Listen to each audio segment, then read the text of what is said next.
Gesprekke oor die begroting duur steeds voort en Eskom begin 'n veldtog om huishoudings met sonkragstelsels te help om die stelsels te registreer.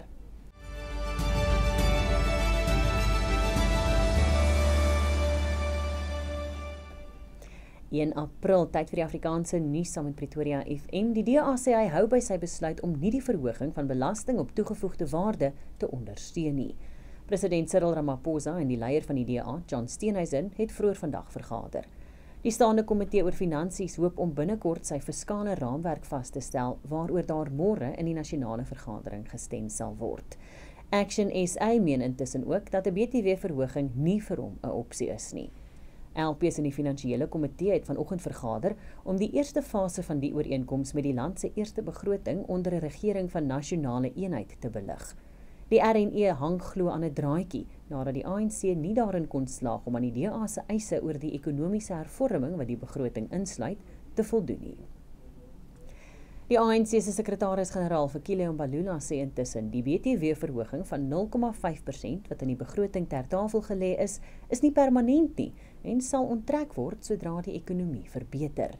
Mbalula het vroeër vandag die media toegespreek na afloop van die ANC se nasionale uitvoerende vergadering.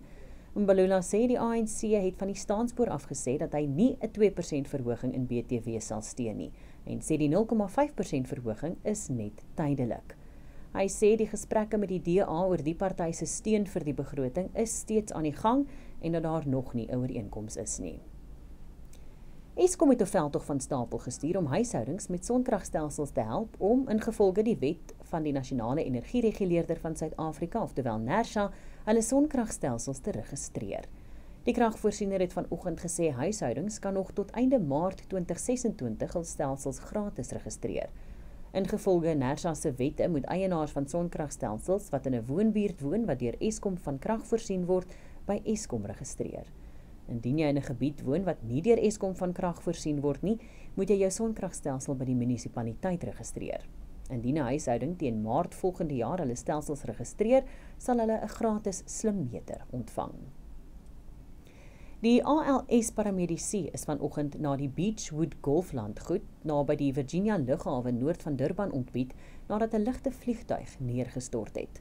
Volgens die nooddienste se woordvoerder Gareth Jamieson was daar 2 insittendes in die vliegtuig wat tussen die bome ingeploeg het.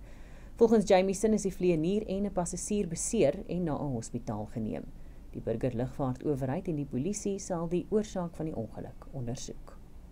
En dis die belangrikste nuus van die dag. Baie dankie dat jy saam gekyk het. Maak seker dat jy ook Pretoria FM volg op YouTube, TikTok en al ons ander sosiale media kanale.